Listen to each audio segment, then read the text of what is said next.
Greetings. இன்னைக்கு நம்ம ஏசாயா 18வது அதிகாரத்தை பார்க்கலாம். ஸோ கிட்டத்தட்ட நீங்கள் 1வது வசனத்தையும் 2வது வசனத்தையும் 7வது வசனத்தையும் கம்பேர் பண்ணி பார்த்தீங்கன்னா அநேக வார்த்தைகள் ஒரே விதமான வார்த்தைகளாக இருக்கும். ஸோ நான் படிக்கிறேன், நீங்கள் கேளுங்க.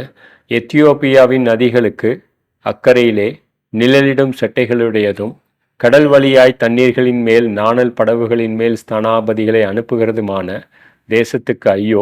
வேகமான தூதர்களே, நெடுந்துரமாய் பரவி இருக்கிறதும் சிரைக்கப்பட்டதும் துவக்க முதல் இதுவரைக்கும் கெடியாய் இருந்ததும் அளவிடப்பட்டதும் மிதிக்கப்பட்டதும் நதிகள் பாலாக்குகிறதுமான ஜாதிகண்டிக்கு போங்கள். இது முதல் 2 வசனம். இப்போ 7வது வசனத்தை பாருங்கள்.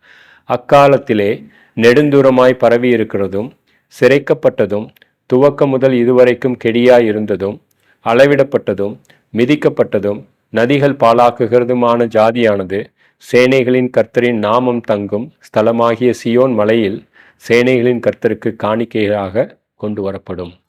ஸோ முதல் 2 வசனத்தில் பார்த்தீங்கன்னா இந்த எத்தியோப்பியா தேசம் தன்னுடைய ஸ்தானாபதிகளை யூதாவுக்கு அனுப்புகிறாங்க.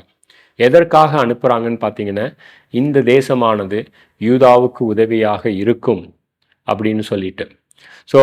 ஸோ அந்த தேசம் யூதாவுக்கு உதவியாக வரப்போகும்போது யூதா என்ன பண்ணுறாங்கன்னா எத்தியோப்பியா தனக்கு உதவியாக இருக்கும்னு நம்பி சொல்லி கர்த்தர் பக்கம் சாயாமல் போயிடுறாங்க. ஸோ இந்த முதல் 2 வசனத்தில் ஸ்தானாபதிகளை அனுப்பின அந்த எத்தியோப்பியா கடைசி வசனத்தில் பார்த்தீங்கன்னா கர்த்தரை கனம் பண்ணக்கூடிய வகையில் இயேசு கிறிஸ்து ராஜாவாக இருக்கும் பொழுது கர்த்தருக்கு காணிக்கையை கொண்டு வருவாங்க. ஸோ இதுக்கு இடைப்பட்டது தான் ஏசாயா இந்த எத்தியோப்பியாவை குறித்த தீர்க்க தரிசனம். ஸோ இந்த நகரம் எப்படி இருந்தது ஏசாயாவின் காலத்தில் இருந்ததுன்னா பார்த்தீங்கன்னா பயங்கரமான நெட்வொர்க்கிங், ரொம்ப பவர்ஃபுல். ஸோ ஸ்தானாபதிகளை அனுப்பி தூரமாக இருந்தாலும் இந்த தேசத்துக்கு நான் இருக்கிறேன் அப்படின்னு சொல்லக்கூடிய வகையில் நாணல் படவுகளில் அனுப்பக்கூடிய வகையில் ஒரு திறமைசாலியான நகரமாக இருந்தது. ஆனால் கர்த்தர் சொல்கிறாரு, நீங்கள் இந்த அளவுக்கு திறமையாக நான் இல்லாமல் ரொம்ப அருமையாக பண்ணுற நெட்வொர்க்கை நான் பரலோகத்திலிருந்து அமைதியாக உங்களுக்கு நோக்கி பார்த்துக்கிட்டு இருக்கேன் அப்படின்றாரு. அது 4வது வசனத்தில் இருக்குது. நான் அமர்ந்திருந்து பயிரின் மேல் காயும் காந்தியுள்ள வெயிலை போலவும் அறுப்பு காலத்து உஷ்ணத்தில் உண்டாகும் பனி மேகத்தை போலவும் என்னுடைய வாசஸ்தலத்திலிருந்து கண்ணோக்குவேன் அப்படின்னு சொல்கிறார்.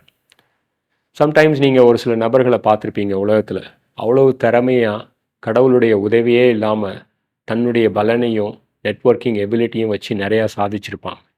ரைட்? நமக்கே ஒரு பெரிய ஆச்சரியம் வரலாம், எப்படிரா இவங்க இவ்வளோ பண்ணுறாங்களே அப்படின்னு சொல்லி. ஆனால் கர்த்தர் சங்கீதத்தில் 2 சொன்னது மாதிரி வானத்திலிருந்து அந்த மாதிரியான காரியங்களை அவர் பார்த்துக்கிட்டு இருக்காரு. அப்புறம் அவர் சொல்கிறாரு, குறிப்பிட்ட காலத்தில் அறுவடையின் நேரத்தில் நான் அவர்களுக்கு எதிர்த்து நிற்பேன், அவர்களுடைய அகங்காரத்துக்கு எதிர்த்து நிற்பேன் அப்படின்றார். 5வது வசனத்தை பாருங்கள். திராட்சை செடிகள் அறுப்புக்கு முன்னே பூத்து முற்றி காய்க்கிற காய்கள் பிஞ்சாய் இருக்கும்போதே அவர் அறிவாள்களினால் கப்பு கவர்களை அறுத்து கொடிகளை அறிந்து எரிந்து போடுவார் அப்படின்றார். ஸோ இந்த மாதிரியான கர்த்தர் இல்லாத, கர்த்தரை விட்டு பிரிந்த அந்த அகங்கார செயல்கள் நமக்கு அழிவுக்குண்டான செயல்களாக இருக்கும். அதனால தான் கர்த்தர் குறிப்பிட்ட நேரத்தில் அதனுடைய அறுவடை வர்றதுக்கு முன்னாடி இடைப்பட்டு அவர்தான் கர்த்தர் அப்படின்னு சொல்லி நமக்கு காமிப்பார்.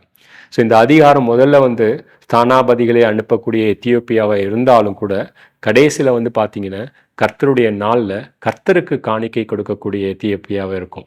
இந்த மாதிரியாக தான் கர்த்தருடைய நியாய தீர்ப்பு ஒரு தேசத்தின் மேலே இருக்குது. அது தண்டனையாக இல்லை, அது ஒரு சிட்சிப்பாக அந்த தேசத்தை தன் பக்கமாக இழுத்துக்கக்கூடிய வகையில் கர்த்தர் செயல்படுறார். ஆமென்.